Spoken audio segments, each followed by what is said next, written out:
جی السلام علیکم. کاشفہ شعیب تلاوت کرو. اعوذ باللہ من الشیطان الرجیم. بسم اللہ الرحمن الرحیم. وَإِذْ قَالَتِ الْمَلَائِكَةُ يَا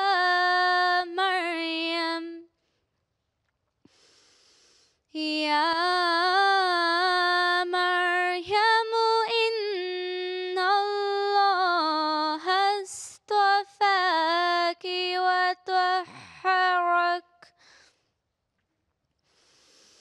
وطهرك واصطفاك على نساء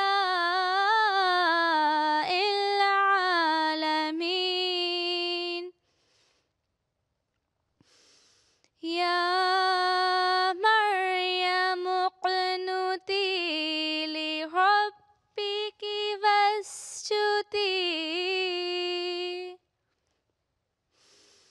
واسجدي واركعي مع الراكعين. Surah Al-Imran, verses 43 to 44. Je vous présente la traduction des versets 43 et 44 de la sourate Al-Imran. Au nom d'Allah, le gracieux, le miséricordieux. Et souviens-toi quand les anges dirent ô Marie, Allah t'a choisi, t'a purifié et t'a élu d'entre toutes les femmes. Ô Marie, sois obéissante à ton Seigneur et prosterne-toi et incline-toi avec ceux qui s'inclinent.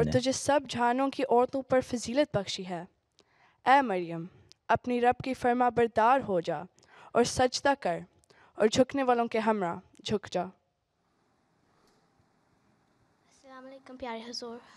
وعلیکم السلام. اللہم صلی علی محمد. حدیث ریا مبارک. جی چلو مجھے بولنے دو اتنا تو بولنے دو. نام بولنے دو تمہارا. ریا مبارک تمہارا نام ہے. اچھا چلو حدیث سنا دو. اللہم صلی علی محمد وعلی آل محمد کما صلیت علی ابراہیم وعلی آل ابراہیم انک حمید مجید.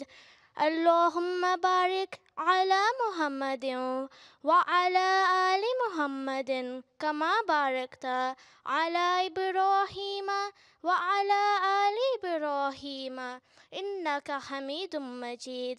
عن عبد الله بن جعفر قال سمعت علي رضي الله عنه يقول سمعت النبي صلى الله عليه وسلم يقول خير نسائها مريم ابنة عمران وخير نسائها خديجة. صحیح بخاری جلد 6 صفحہ 406. اچھا نبی بات رحمان. السلام علیکم. السلام علیکم پیارے. بسم اللہ الرحمن الرحیم. بسم اللہ الرحمن الرحیم. ترجمہ. Abdullah bin Jafir relate que Ali a déclaré que le saint prophète Mohammed lui a déclaré: la meilleure des femmes est Marie, la femme de la famille d'Imran, et la meilleure femme de notre époque est Khadija. عمران کی بیٹی مریم علیہ السلام تھیں اور اس زمانے کی عورتوں میں سے بہتر عورت خدیجہ رضی اللہ تعالیٰ عنہا ہے. جزاک اللہ. اچھا فریہ لقمان. بسم اللہ الرحمن الرحیم. Assalamu alaikum wa rahmatullahi wa barakatuh. Je vous présente un écrit du Messie premier salam. Le Messie premier l'Islam déclare: J'en ai moi-même fait l'expérience et Allah m'a accordé cette passion de servir l'Islam. J'ai une si grande passion que je ne cesserai de servir l'Islam, même si on me dit que je ne recevrai aucune récompense en retour et qu'au contraire, j'en subirai 1001 tourments. C'est pour cette raison qu'il m'incombe de conseiller à ma Jamaat, même si on est libre de suivre ce conseil ou pas. Si l'on souhaite le salut, si l'on souhaite une vie pure, eh bien, dédiez-vous pour la cause de Dieu. Vous qui avez établi ce lien avec moi, sachez que dédier sa vie pour Allah est l'objectif de sa vie. Et dédier ma vie pour Allah est l'objectif premier de ma vie. Analysez-vous, combien d'entre vous souhaitent la même chose pour vous-même? Combien d'entre vous souhaitent offrir leur vie à Allah? Malfouzat, volume 2, pages 3 et 4. Groupe. Assalamu alaikum pyare Huzur. منظوم کلام حضرت مسلم موعود رضی اللہ عنہ. ہے دست قبلہ نما، ہے دست قبلہ نما، لا الہ الا اللہ، لا الہ الا اللہ. ہے درد دل کی دوا، درد دل کی دوا، لا الہ الا اللہ، لا الہ الا اللہ. جو پھونکا جائے گا کانوں میں دل کے مردوں کے، جو پھونکا جائے گا کانوں میں دل کے مردوں کے، کرے گا حشر بپا، کرے گا حشر بپا، لا الہ الا اللہ، لا الہ الا اللہ. بروز حشر سبھی تیرا ساتھ چھوڑیں گے، بروز حشر سبھی تیرا ساتھ چھوڑیں گے، کرے گا ایک وفا، کرے گا ایک وفا، لا الہ الا اللہ، لا الہ الا اللہ. ہزاروں بلکہ ہیں لاکھوں علاج روحانی، ہزاروں بلکہ ہیں لاکھوں علاج روحانی،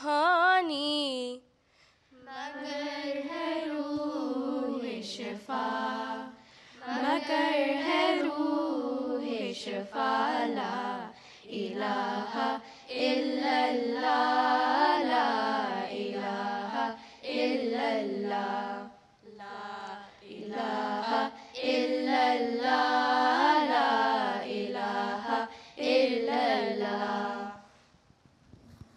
10 چلو پھر معین محمود اور عطیت الرحیم. مریم. السلام علیکم پیارے حضور. بسم اللہ الرحمن الرحیم. حضرت مریم علیہ السلام, Mariam alayhi salam, la première waqf Naw. Sa sainteté, le calife, a déclaré en s'adressant au Waqifat Naw que les jeunes Waqf-e-Naw ne doivent jamais oublier qu'une femme avait dédié son enfant avant sa naissance. Et cet enfant, c'était une fille. La toute première Waqf-e-Naw était une femme. Et elle se nommait Mariam. Ses parents lui ont accordé une éducation des plus excellentes. Et cet enfant a respecté ses devoirs. Tant et si bien qu'Allah a cité son exemple de pureté et de piété jusqu'à la fin des temps dans le Saint-Coran. C'était là une partie du message qu'avait donné le calife lors du lancement du journal Mariam des Waqf-e-Naw.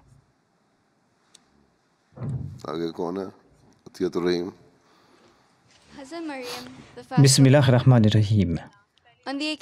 Mariam alayhi salam, la première Waqf-e-Naw. Sa sainteté, le calife, a déclaré en s'adressant au Waqf-e-Naw que les jeunes Waqf-e-Naw ne doivent jamais oublier qu'une femme avait dédié son enfant avant sa naissance. Et cet enfant, c'était une fille. La toute première Waqf-e-Naw était une femme. Et elle se nommait Mariam. Ses parents lui ont accordé une éducation des plus excellentes. Et cet enfant a respecté ses devoirs. Tant et si bien qu'Allah a cité son exemple de pureté et de piété jusqu'à la fin des temps dans le Saint-Coran. Jazakumullah. चलो प्रोग्राम खत्म अब क्या है छुट्टी क्या कहती हो Where are you from? Ghana? D'où viens-tu? Du Ghana? No, you. Who's your Qui est ton père? Bonsu? From Leeds? Tu viens de Leeds, de Leicester. अच्छा क्या कहती हो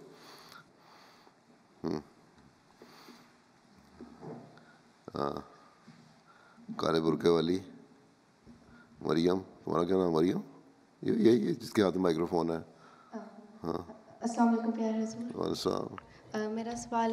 Lorsqu'on combine les prières, pourquoi est-ce qu'on ne fait pas de sunnah? On doit suivre les injonctions d'Allah et de son prophète et pas faire davantage. Il n'y a aucun avantage de faire plus. On combine les prières et on peut faire des nawafil avant ces prières en congrégation. Et on peut accomplir des prières nawafil après la prière d'Isha et pas après la prière d'Asr en général. Certains disent que c'est possible d'accomplir des prières nawafil après la prière d'Asr. En tout cas, lorsqu'on combine les prières de Zohr et d'Asr, on peut le faire avant la prière de Zohr et pas après. Et ainsi donc, il y a récompense dans l'obéissance. Il faut suivre les injonctions d'Allah et de son prophète et pas faire davantage. Sinon, on va tomber dans la catégorie des innovateurs, tout comme ces mots-là qui sont coupables d'innovation. Assalamu alaikum. Ma question est, lorsque vous étiez étudiant, quel était votre sujet préféré? Je n'avais pas de sujet préféré. Je n'étais pas un élève brillant. Mais vous devez aujourd'hui aimer certains sujets, préférer certains sujets. Vous êtes des Waqf-e-Naw, vous devez avoir un bon avenir. C'est pour cette raison que vous devez vous intéresser à certains sujets et les étudier bien.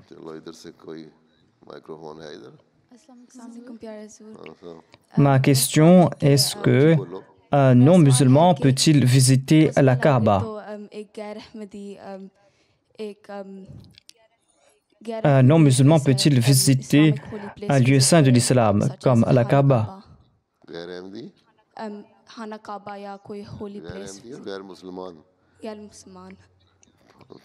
Ils peuvent visiter ces lieux saints. Peut-être les non-musulmans peuvent visiter ces lieux.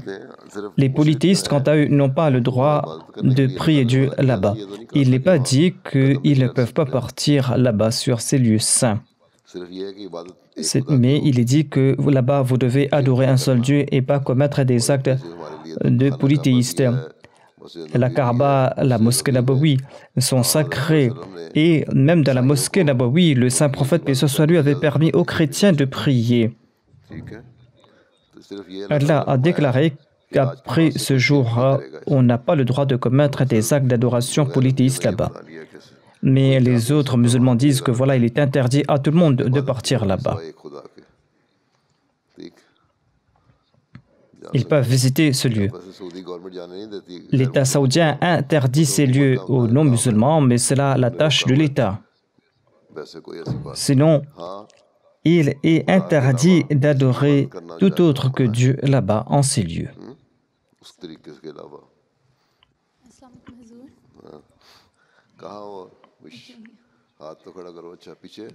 Est-ce qu'il y a une relation entre notre destin et les lignes de nos mains? Les gens disent qu'il y a un lien avec notre destin et les lignes de nos mains en disant que voilà, telle ligne a trait à la longévité. Mais ces lignes changent après quelque temps. Après quelque temps, vous allez voir qu'il y aura des changements dans ces lignes, mais pas dans votre destin. Les astrologues utilisent cela. Sinon, on est tous maîtres de notre destin, comme le disent certains. Ces lignes changent en tout cas. Certaines personnes croient dans la chiromancie. Certaines personnes croient dans la chiromancie. Et ils disent que voilà, s'il y a ces deux lignes dans la main, eh bien, cela veut dire qu'on va se marier 2 fois. On dit cela à propos des hommes. Mais j'ai constaté que certains ont 2 lignes dans leurs mains, mais ne sont même pas mariés une seule fois. Ce ne sont là que des histoires.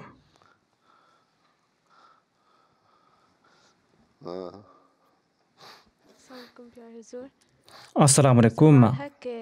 Ma question est pourquoi est-ce que lors de la prière de l'Aïd, on récite 7 fois Allahu Akbar dans la première rakat et 5 fois Allahu Akbar dans la deuxième rakat? On récite Allahu Akbar autant de fois pour annoncer la grandeur d'Allah et par joie. Voilà ce qui nous a été enseigné. Voilà notre sunnah. Sinon, on pourra se poser d'autres questions. Pourquoi faire tant de rakats dans telle ou telle prière? Pourquoi 2 rakats dans la prière de Fajr? Pourquoi 4 dans la prière de Zohr? Pourquoi 3 dans la prière de Maghrib? Et pourquoi 3 witr? Pourquoi 2 sunnah? Et pourquoi est-ce qu'il n'y a pas de sunnah pour la prière d'Asr? On pourra se poser autant de questions. Mais ce sont là des manières d'adorer Dieu. Pour la prière de l'éclipse solaire, lorsqu'on part de la première ruku, on se relève pour réciter encore une fois la sourate al-Fatiha et pour réciter d'autres sourates. Ensuite, on se courbe de nouveau. Ainsi donc, ces prières ont différentes formes. Et voilà ce que nous a enseigné le saint prophète Mohammed, paix soit lui. Et nous acceptons cela tel quel. Il n'y a aucun désavantage en cela. En disant Allahu Akbar, on se souvient de Dieu, n'est-ce pas? Assalamu alaikum. Ma question est pourquoi Dieu a-t-il créé Satan s'il savait qu'il allait être désobéissant? Allah a créé tout type de création. Il y a ceux qui sont bons et ceux qui sont mauvais. Si tout le monde était bon, comment connaître ce qu'est le mal? Si tout le monde était vertueux ou vertueuse comme vous, on n'allait pas pouvoir faire la différence entre vous et Daesh, entre vous et ceux qui suivent Satan.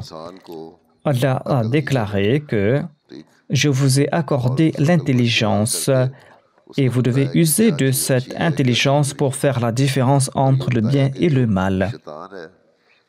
Et Allah nous informe que Satan nous invite vers le mal et ses anges nous invitent vers le bien.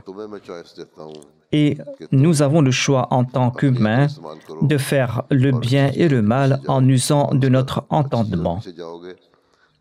Si nous allons faire le bien, eh bien nous serons récompensés. Et si nous commettons le mal, eh bien nous serons punis. Satan n'est pas un être physique. Toute bonne pensée vient de la part d'Allah et des anges, et toute mauvaise pensée vient de la part de Satan. Voilà ce que signifie Satan. Ainsi donc, les anges nous invitent vers le bien et Satan nous invite vers le mal. Et Allah déclare que vous avez le choix.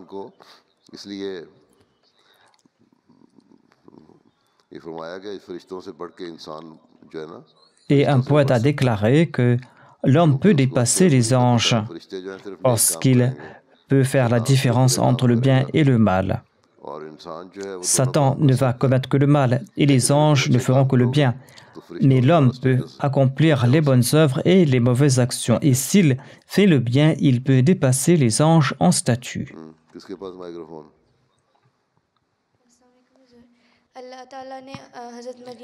Allah avait informé la mère de Marie que Marie sera une femme extraordinaire. Est-ce qu'il avait dit la même chose à propos de son mari? Sa mère avait prié pour avoir un enfant qui soit vertueux, un enfant qui allait servir la religion, qui allait enjoindre le bien, qui allait répandre la religion de Dieu et qui allait interdire le mal. La mère de Marie croyait qu'elle allait avoir un fils, parce qu'un fils peut faire davantage. Les prophètes sont des hommes de toute façon. Mais après la naissance de Marie, elle a dit « J'ai eu une fille ». Allah a déclaré « Je sais que tu as une fille et je vais accomplir de grandes œuvres grâce à cette fille.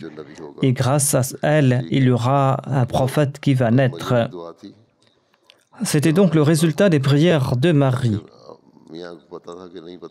On ne connaît pas grand-chose à propos de son mari.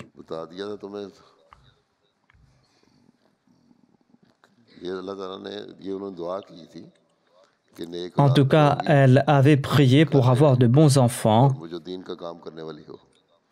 des enfants qui vont servir à la foi. Elle a exaucé sa prière. Et après la naissance, elle a su que Marie, c'était une fille. Elle ne savait pas si elle allait avoir un fils ou une fille. C'est après la naissance qu'elle a su que c'est une fille qui est née.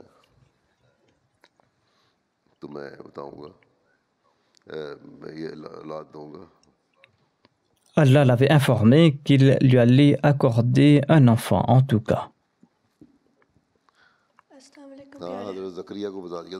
Allah avait informé Zacharie à propos de la naissance de Yahya, de Jean qui serait un prophète, qui sera honoré, qui sera un chef.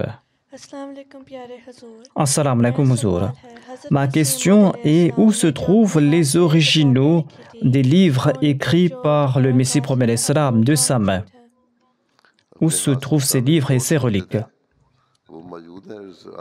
Les notes manuscrites du Messie premier l'Islam sont disponibles dans nos archives. Pas toutes les notes, mais certaines de ces notes. Sinon, il y a aussi les premières éditions de ces livres qui sont disponibles dans nos archives. Nous sommes en train de les préserver. Et il en est de même des autres reliques.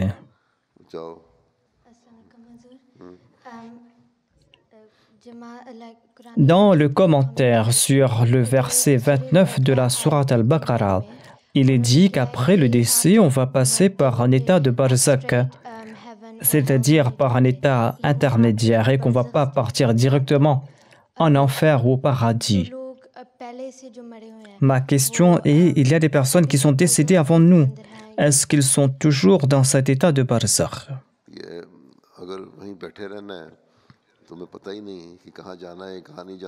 Si on ne sait pas où l'on va partir lorsqu'on est dans cet état intermédiaire, eh bien, que va-t-on faire? Cette question a été répondue dans l'ouvrage La philosophie des enseignements de l'islam. C'était sur la 3e ou sur la 5e question. là-bas, le Messie promet a expliqué le barzakh. Si l'on est décédé 1000 ans de cela et qu'on est en train d'attendre pour partir au paradis ou en enfer, eh bien, c'est une éternité. Mais en tout cas, Allah a déclaré que celui qui sera puni va partir en enfer, celui qui sera récompensé sera au paradis. Ensuite, il y aura un dernier jour de jugement où l'on va se réunir de nouveau et il y aura une décision qui sera prise. Celui qui sera récompensé davantage va s'élever en statut davantage. Cela ne veut pas dire que vous allez attendre 1000 ans sans savoir où partir. Alors qu'on a accompli de bonnes œuvres, on ne sait même pas si l'on va partir au paradis ou en enfer. En tout cas, la réponse à cette question se trouve dans l'ouvrage La philosophie. Tu dois lire cet ouvrage et tu dois lire ce chapitre sur la 5e question.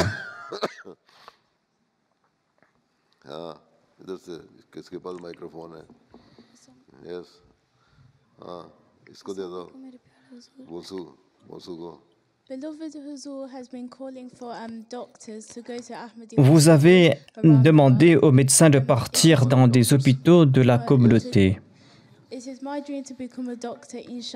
Je veux être médecin, Inch'Allah, et je vais me porter volontaire. Quel conseil pouvez-vous me donner à moi et aux autres filles? Tu veux étudier la médecine. Tu es en quelle année? Tu dois étudier la science. Ensuite, lorsque tu seras médecin, au lieu de travailler pour amasser de l'argent, tu dois travailler pour servir l'humanité. Tu dois utiliser ta profession pour servir l'humanité et répandre le message de l'islam. Voilà le message que je donne à tous les Waqfedaw. En servant l'humanité, vous pourrez aussi répandre le message de l'islam autour de vous, à vos patients et aux autres. Votre objectif doit être de servir l'humanité et pas d'amasser de l'argent.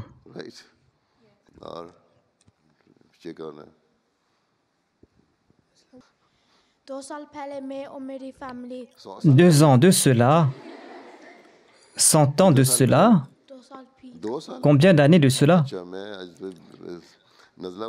Je ne suis pas très bien et mes oreilles sont bouchées. J'ai entendu 100 ans et pas 2 ans. Tu n'as que 13 ans et toi tu parles de 100 ans de cela. Nous étions partis pour l'Umrah avec la famille. Et dans un coin de la Kaaba, il y a la Maqam Ibrahim. Et les gens étaient en train de se bousculer pour partir dans ce lieu. Est-ce qu'on peut le faire ou pas? Le saint prophète, paix soit lui, avait embrassé la pierre noire, c'est tout. Et d'ailleurs, ce n'est qu'un signe. Et la Maqam Ibrahim, c'est un lieu où Abraham avait prié. Omar s'était adressé à la pierre noire et l'avait embrassée et l'avait touché de son bâton. Il avait dit que j'ai vu le saint prophète t'embrasser, c'est pour cette raison que je t'embrasse, sinon tu n'as aucune importance. Nous devons tout simplement suivre l'exemple du saint prophète Mohammed, paix soit lui. On doit se limiter à cela, à la pratique du saint prophète, paix soit lui. Sinon, la Kaaba est pure. Nous accomplissons ces actes tout simplement parce que c'était la maison de Dieu et c'est un symbole et pas à cause d'une personnalité. Et tous les actes du saint prophète, paix soit lui, sont conformes aux ordres de Dieu. Sinon, tout cela ne sont que des pierres et que des signes.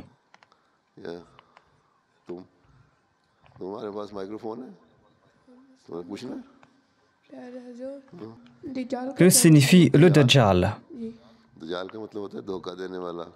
Dajjal, c'est celui qui nous trompe. Celui qui te trompe celui qui t'incite à commettre des mauvaises actions, celui qui te pousse à commettre des mauvaises actions, celui qui t'attire pour commettre des péchés. Aujourd'hui, il y a Internet, il y a aussi des sites web qui nous poussent vers le mal. Eh bien, tout cela sont des œuvres du Dajjal. Toute chose qui te trompe est Dajjal. Il y a aussi des États qui nous trompent. Il y a aussi des gens qui trompent les autres et qui mènent des campagnes contre l'islam. Par exemple, il y a les chrétiens qui disent que Jésus est le Fils de Dieu. Ce sont là des paroles trompeuses.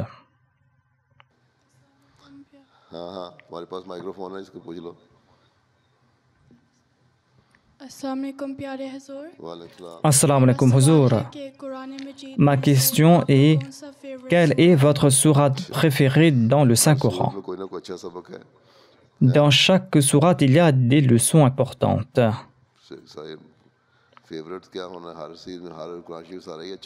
Tout le Coran est bon et parfait. J'aime aussi Qul huwallahu ahad, Allahu samad, c'est-à-dire qu'Allah est indépendant.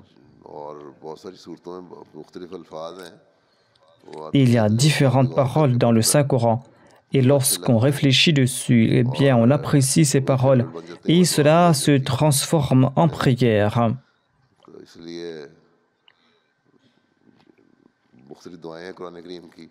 Il y a différentes prières dans le Saint-Coran.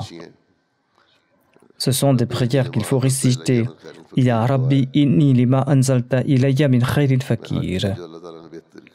C'est-à-dire, je souhaite le bien dans tout ce qui vient de la part d'Allah. Je souhaite le bien dans tout de la part d'Allah. Le Coran est la parole de Dieu. Et tout est bien. En tout cas, le saint prophète, que ce soit lui, a mis l'accent sur l'Ayatul Kursi. Il a dit que c'est le cœur du Saint-Coran. Sinon, il a dit que telle ou telle sourate possède telle ou telle vertu. Il prodiguait des conseils par rapport à la situation des gens. Il faut réciter l'Ayatul Kursi quotidiennement. Ensuite, il y a les 10 premiers versets, les 10 derniers versets de la sourate Al-Kahf, qui sont des moyens pour se protéger du Dajjal. Ensuite, il y a les 3 derniers couls, qui sont des moyens pour se protéger de Satan. Ainsi, il y a des leçons dans les différentes sourates du Saint-Coran. Est-ce que tu connais la sourate Al-Kahf, les 10 premiers versets? Tu dois réciter, apprendre ces versets pour comprendre ce que fait le Dajjal et comment s'en protéger. Tu dois réciter les 3 derniers couls pour se protéger ou pour te protéger de Satan. Et il faut réciter l'Ayatul Kursi pour demander l'aide d'Allah au quotidien. Il y a nombre de versets dans la sourate Al-Baqarah et on dirait que tout le Coran s'y trouve. Mais il y a aussi d'autres leçons dans d'autres sourates. En tout cas, voilà ce que nous a enseigné le saint prophète. Il y a les 10 premiers et les 10 derniers versets de la sourate Al-Kahf, les 3 couls et l'Ayatul Kursi qu'il faut réciter le soir.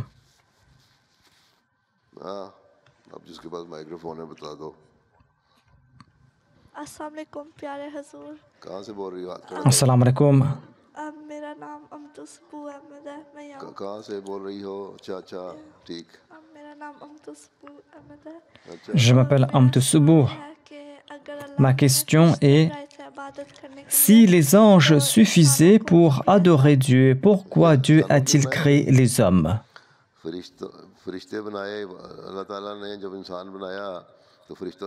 Lorsqu'Allah a créé l'homme, les anges ont dit que nous suffisons pour t'adorer. Pourquoi as-tu créé l'homme, l'homme à qui tu as donné le choix de faire le bien et le mal? Il va commettre le mal. Les anges connaissaient la nature de l'homme.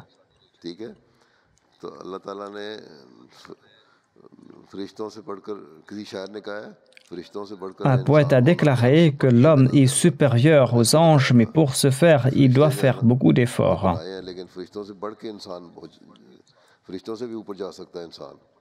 L'homme peut dépasser les anges. Dieu a créé le saint prophète Mohammed paix soit lui. Il a fait de lui le plus grand des prophètes. Et la nuit du Mi'raj, il était accompagné de l'ange Gabriel. Et lorsqu'il est arrivé au 7e ciel, eh bien, l'ange Gabriel lui a dit que moi, je ne peux pas avancer, je ne peux pas aller plus loin. Et toi, tu peux te rapprocher de Dieu. Ainsi donc, le saint prophète a dépassé les anges. De même, on peut dépasser les anges si on fait le bien. L'ange ne suit que les ordres pour faire le bien. Il ne fait pas la distinction entre le bien et le mal. Allah a créé l'homme et il a créé les djinns aussi pour l'adorer. Cela ne signifie pas accomplir la prière uniquement. L'ibadah ne signifie pas accomplir la salat uniquement ou adorer Dieu uniquement. Cela signifie s'acquitter de ses devoirs et respecter ses devoirs envers autrui. S'acquitter de ses devoirs envers ses amis. Allah déclare que si tu te contentes de prier et que tu ne fais pas d'aumône, eh bien, je ne vais pas accepter tes actes d'adoration, tes solas. Où sont les actes d'adoration? Ainsi donc, les actes d'adoration ne se limitent pas à la sola. Il faut bien se traiter les uns les autres, aider les pauvres. Et il faut répandre le bien. Et il faut interdire le mal. Ce sont autant des actes d'adoration. Et l'homme peut accomplir ces actes et pas les anges. Les anges ont des capacités qui sont limitées. L'ange ne peut pas aller plus loin. C'est l'homme qui peut aller plus loin.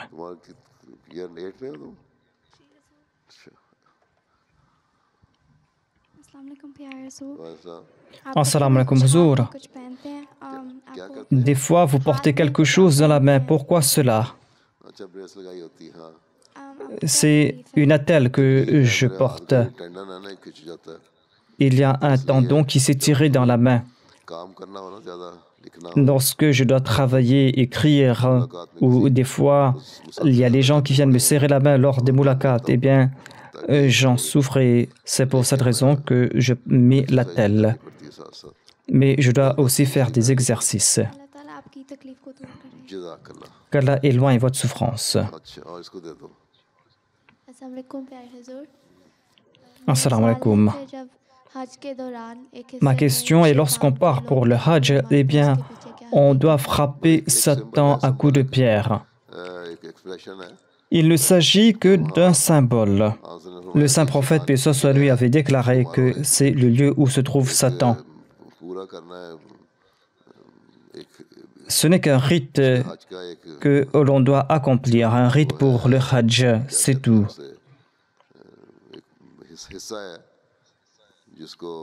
Ce n'est qu'un rite du Hajj. Et le saint prophète a dit que tu dois te soumettre entièrement à Dieu et tu dois faire la tawaf de la Kaaba et tu dois réciter la baïk en faisant la tawaf de la Kaaba. Ce sont autant de rites du Hajj. Ensuite, il y a aussi d'autres rites. On doit partir en ce lieu pour lancer ses pierres, tout simplement pour exprimer sa haine à l'égard de Satan. Sinon, il n'y a pas de Satan qui se trouve là-bas, un Satan qui va se blesser à coups de pierre.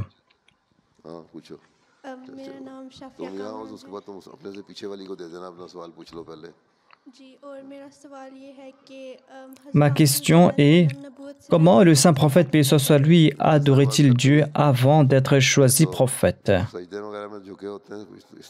Peut-être qu'il se prosternait, tout comme on se prosterne.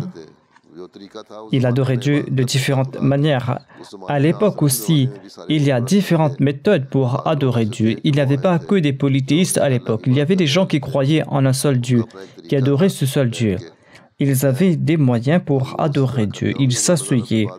Et peut-être que le saint prophète, paix soit lui, suivait ces méthodes. Par la suite, Dieu a enseigné au saint prophète, paix soit lui, les différentes postures de la Salat. Et il se prosternait, il s'asseyait. En tout cas, il y avait différents moyens pour adorer Dieu. Il y avait d'autres personnes qui adoraient un seul Dieu. D'ailleurs, les gens se prosternaient devant les idoles. Et au lieu de se prosterner devant les idoles, ces gens-là se prosternaient devant Dieu. Assalamu alaikum.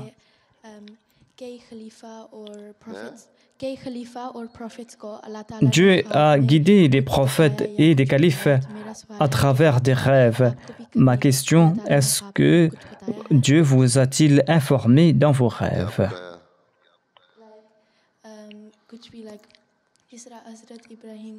Dieu avait informé le prophète Abraham à propos de son fils. Dieu nous informe à travers des rêves, certes. Il nous dit de faire ceci ou de faire cela. Et des fois, il met cela dans le cœur.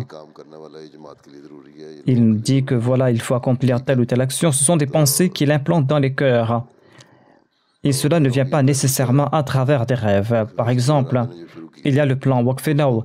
Lorsque le 4e calife avait lancé ce plan, il n'avait pas vu cela dans un rêve. Il avait dit que c'est Dieu qui avait placé cette idée dans son cœur. Et c'est ainsi que Dieu met certaines pensées dans nos cœurs.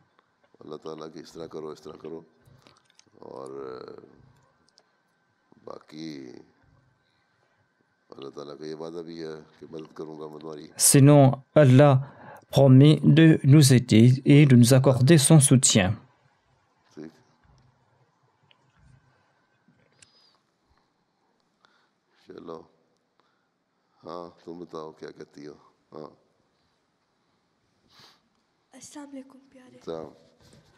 Assalamu alaikum, Huzur. Nous allons bientôt déménager. Ma question est, que dois-je faire pour que cette nouvelle maison soit bénie? Lorsque tu pars dans cette nouvelle maison, demande à ton père ou à ton frère de réciter l'azan. Et cette maison sera bénie. Les anges vont venir et Satan va prendre la fuite. है ना घर जो नया घर जाओ ना वहाँ अज़ान देनी चाहिए।